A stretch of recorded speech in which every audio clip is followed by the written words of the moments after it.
ने आए, चित्रकूट रघुनंदन आए, चित्रकूट रघुनंदन छाए, चित्रकूट रघुनंदन छाए। समाचार सुन मुनि ऋषि आए, समाचार सुन ऋषि मुनि आए, चित्रकूट रघुनंदन छाए, चित्रकूट रघुनंदन छाए, चित्रकूट रघुनंदन छाए।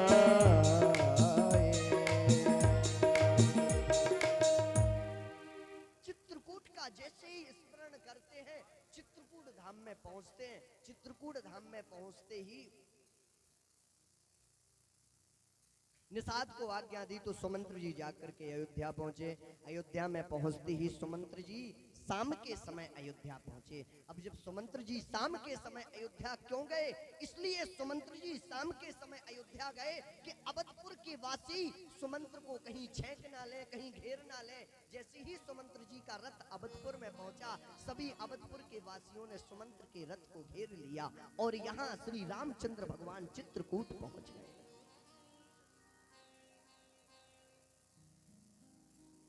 सुमंत्र जी पहुंचते हैं, सुमंत्र जी सभी से मिलते हैं, राजा दशरथ जी से भी मिलते हैं और राजा दशरथ जी से मिलकर के राम जी के जो मन की उदारता थी, जो राम जी के मन के प्रेम था, उस प्रेम को राजा दशरथ जी के पास देते हैं। पर राजा दशरथ जी तो मूर्छ अवस्था में पड़े हैं और ज्यों ही उनने सुमंत्र की आवाज को सुना तो राजा दशरथ जी शयन में थे, राजा दशरथ जी विश्राम में थे। राजा दशरथ जी की जो हालत थी वो अचेतना अवस्था से ज्यों ही सुमंत्र जी की आवाजों को सुना तो चेतना अवस्थाओं में बदलने लगी। सभी को समझाते हैं, राजा दशरथ जी को पूरा अवध समझाता है, पर राजा दशरथ जी बड़े दुखी हैं, बड़ा दुख राजा दशरथ जी को। तीनों रानियां बैठ करके सब कोई समझाता है, पूरा अवधपुर वासी समझाते हैं, पर आज राजा दशरथ जी पुत्र पुत्र पुत्र, हे राम हे राम हे राम राम कहते हैं। राजा दशरथ जी की नेत्रों में, आंखों में आंसू लथपथ हो गए हैं, नेत्रों से जल निकलने लगा, नेत्रों से आंसू निकलने लगे और राजा दशरथ जी रो रो करके फूट फूट करके रो रहे हैं पुत्र के वियोग में।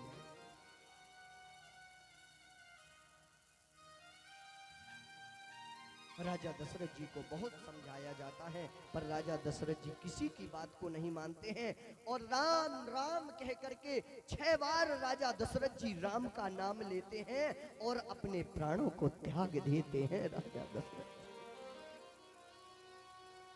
6 बार कह करके राजा दशरथ जी ने अपने प्राणों को त्याग दिया। राजा दशरथ जी जैसा भाग्यी पुरुष, राजा दशरथ जैसा भाग्यी राजा जन्म लिया। राम जी ने कुछ समय राम के साथ बिताया और राम राम कह करके राम के लिए ही अपने प्राण निछावर कर दिए। ऐसे राजा दशरथ जी हुए। राजा दशरथ जी का जब प्राणांत हो गया, गुरु वशिष्ठ जी महाराज अंत्येष्टि कराने के बाद सभा हुई। भरत जी जैसे ही आते हैं, भरत जी को ये समाचार मिलता है। भरत जी का चरित्र बड़ा पावन चरित्र है और भरत जी जब पहुंचते हैं, भरत जी पहुंचते हैं अपनी माँ के पास और जब माँ से पूछते हैं, माँ का हाल पूछते हैं कैकई से, तो कैकई से कहते माँ जिस समय तूने मेरे लिए ये राजगद्दी मांगी वो तो बहुत सही किया, कोई दिक्कत नहीं माँ, लेकिन जिस समय तूने भैया के लिए वनवास मांगा उस समय तेरी जीभ कटकर के नीचे नहीं गिरी। माँ तेरी जीभ में कीड़े नहीं पड़ गए। भरत जी जाकर के कौशल्या माँ के पास पहुंचे। भरत जी को लगा कि मेरी माँ ने भैया को वनवास करा दिया तो कौशल्या माँ कुछ मुझसे बात नहीं करेगी। और कौशल्या माँ बेचारी रो रही थी। कौशल्या के पास में भरत जी पहुंचे, भरत जी ने प्रणाम किया, कौशल्या ने भरत को हृदय से लगा लिया।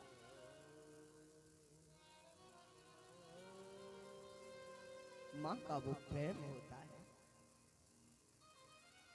किसी का पुत्र यदि उसकी आंखों के सामने से कहीं 5 घंटे के लिए चला जाए तो उसकी माँ से पूछो, और जिसका पुत्र 14 वर्षों के लिए बहू रानी के साथ में निकल गया, उस माँ की आत्मा से पूछो। पर कौशल्या जी बड़ी दुखी है। कौशल्या जी ने भरत जी को हृदय से लगा लिया। भरत जी ने राजसभा में कह दिया कि मैं भैया को लेने के लिए जाऊंगा, भैया को मनाने के लिए जाऊंगा। और मैं सभी राजाओं ने समझाया, अवधपुर के वासियों ने समझाया, सभी ने कहा कि आपकी राजगद्दी है, आप इस राजगद्दी को संभालिए। बोले मैं इस राजगद्दी के लिए नहीं, राजगद्दी भी यदि संभालनी थी तो यदि भैया होते तो राजगद्दी को संभालता। और इस ऐसी राजगद्दी का क्या होता है कि मेरे प्राण, मेरा भाई वन में भटक रहा है और मैं इस राजगद्दी को संभालूं। मैं इस राजगद्दी को नहीं संभालना चाहता, मैं इस राजगद्दी को नहीं संभालना चाहता। मैं अपने भैया को पाना चाहता हूँ, मैं अपने भैया के पास जाऊंगा। जैसे जैसे राम जी गए वैसे वैसे ही भरत जी गए। राम जी जिस प्रकार से पहुंचे उसी प्रकार से भरत जी जा रहे हैं। कई लोगों ने यहाँ पर कई प्रश्न किए हैं कि भरत जी आप तो घोड़ा पर बैठ करके, आप तो रथ पर बैठ करके। बोले नहीं, मुझे तो जाना तो चाहिए दंड भर करके। जिसका स्वामी पैदल गया हो उसका सेवक रथ से जाएगा? कदापि नहीं। यदि स्वामी रथ से नहीं गया, पैदल गया है, तो सेवक को दंड भर करके जाना चाहिए। भरत जी के आंखों में आंसू, और भरत जी अपनी माँ से कहते हैं, माँ तू तेरी जीभ में तो कीड़े पड़ पड़ करके तुझे मर जाना चाहिए। और भरत जी ने अपनी माँ का त्याग कर दिया। यहाँ पर बताया गया कि कभी माँ का त्याग नहीं किया जाता है। तजो पिता प्रहलाद विभीषण बंधु भरत महतारी, बलि गुरु तजो कंत ब्रज नंदन, भय मुदि मंगलकारी। प्रहलाद जी के पिताजी परमात्मा से प्रेम नहीं करते थे, तो प्रहलाद जी ने अपने पिता का परित्याग कर दिया। यहाँ पर बड़ा सुंदर आया था, बंधु भरत महतारी। भरत जी ने अपनी माँ का परित्याग किया। बलि गुरु, राजा बलि के संकल्प को गुरु जी तोड़ना चाहते थे ब्रजनंदन के लिए। राजा गुरु से बड़ा कोई नहीं होता। राजा बलि ने गुरु का भी परित्याग कर दिया। यहाँ पर इस बात को मैं नहीं कहता हूँ, कहते हैं कि माँ को कभी त्यागा नहीं जाता है, उसका त्याग कर दो। जो राम का नहीं है, जो राम जी का नहीं हुआ, उसका त्याग कर देना चाहिए। मंथरा समझाने के लिए आई, पर मंथरा को शत्रुघ्न ने बहुत मारा, 3 जगह से टेढ़ा कर दिया मंथरा को। वशिष्ठ जी महाराज ने समझाने का खूब प्रयत्न किया, पर भरत जी नहीं समझते हैं। ओ मैया तेने, ओ हटीली तेने, काठानी मन में रामो सिया भेजे दैरी वन में, राम सिया भेजे दैरी वन में। ओ मैया तेने काठानी मन में, राम सिया भेजे दैरी वन में, राम सिया भेजे दैरी वन में, राम सिया भेजे दैरी वन में।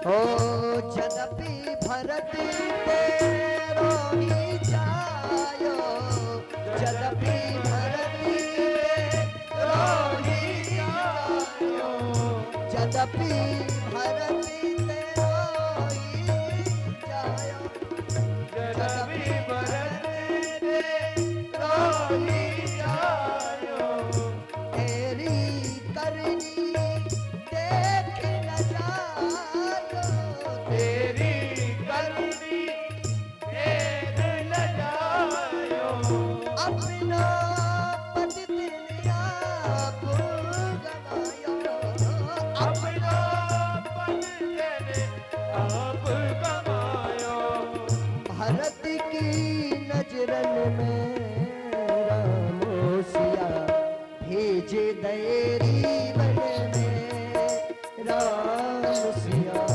भेजे दयरी बन में।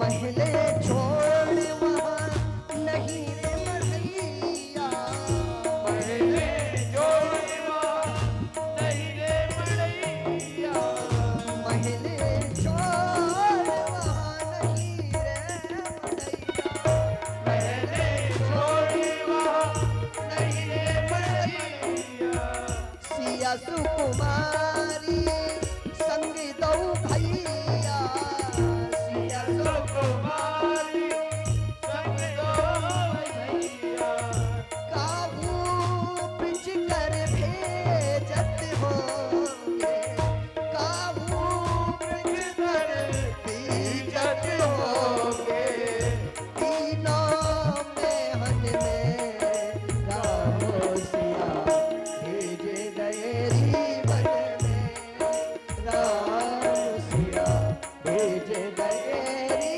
बन में।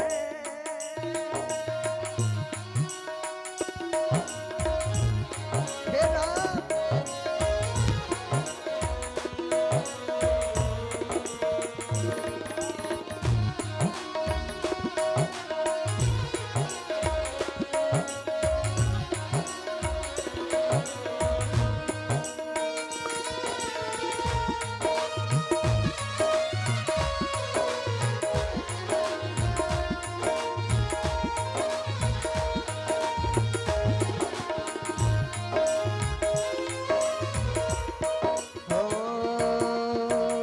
कौशल्या की छिन गई बानी, कौशल्या की छिन गई बानी, कौशल्या की छिन गई बानी, कौशल्या की छिन गई बानी, सिया तो सखी उर मिलती बानी, सिया तो सखी उर मिलती बानी, के कई तू बस एक ही रानी, के कई तू बस एक ही रानी, रह गई महलन में रामोसिया भेजे दयरी बन में, रामोसिया भेजे दयरी बन में, ओ मैया तेरे काठानी मन में, रामोसिया भेजे दयरी बन में, रामोसिया भेजे दयरी बन में।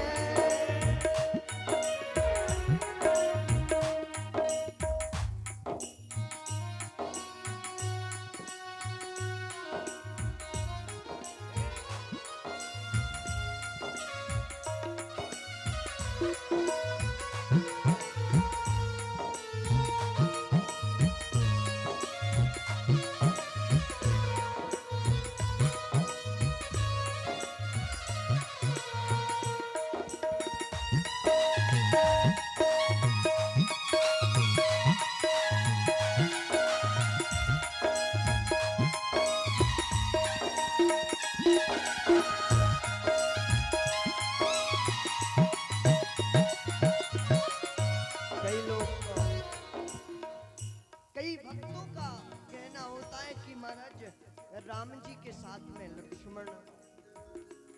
लक्ष्मण ने तो भैया के साथ में 14 वर्ष बिताए, पर सबसे बड़ा कष्ट भरत और भरत से भी ज्यादा कष्ट शत्रुघ्न लाल जी को मिला, क्योंकि शत्रुघ्न लाल जी ने अयोध्या में रह करके अकेले समय को बिताया। अगर अश्व जो राम जी का घोड़ा था उसने भी कई दिनों तक दाने को नहीं खाया, कई दिनों तक उसने भोजन नहीं किया, कई दिनों तक जब घोड़ा रोता है तो शत्रुघ्न लाल जी उसको मनाते हैं। देखो जब राम जी आएंगे ना, राम जी अयोध्या के राजा बन जाएंगे, फिर आपके ऊपर बैठ करके वो घुड़सवारी करेंगे, और यदि तुम खाओगे नहीं, कमजोर हो जाओगे, तो राम जी दूसरा घोड़ा लेकर के आएंगे और राम जी उसी घोड़ा पर बैठेंगे। वो घोड़ा भी रोता है, वो गाय भी रोती है, गौ माता को भी खूब शत्रुघ्न लाल जी समझाते हैं, माता कौशल्या को भी खूब समझाते हैं। पूरी अयोध्या में शत्रुघ्न लाल जी कई दिनों तक प्रसाद नहीं पाते, और शत्रुघ्न लाल जी पूरी अयोध्या में चक्कर लगाते हैं और देखते हैं कि अयोध्या अयोध्या अयोध्या नहीं है। आज तो लगता है पूरी अयोध्या शमशान बनी हुई है। पूरी अयोध्या में शत्रुघ्न लाल जी भ्रमण करते हैं, शत्रुघ्न लाल जी भ्रमण करते, माताओं को समझाते, घोड़ों को समझाते, पक्षियों को समझाते, सबको समझाते, पर घोड़ा भी रोने लगता है, गाय माता भी रोती है, और सबको शत्रुघ्न लाल जी समझाते हैं। और यहाँ भरत जी अपनी माँ से कहते हैं, हटीली हटीली तेने काठानी राम सिया भेज दयरी बन में, राम सिया भेज दयरी बन में, राम सिया भेज दयरी बन में, राम सिया भेज दयरी बन में, राम सिया भेज दयरी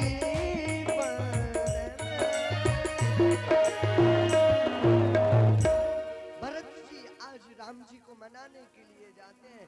राम जी को उसी प्रकार से मनाने के लिए चले जिस प्रकार से राम जी गए थे।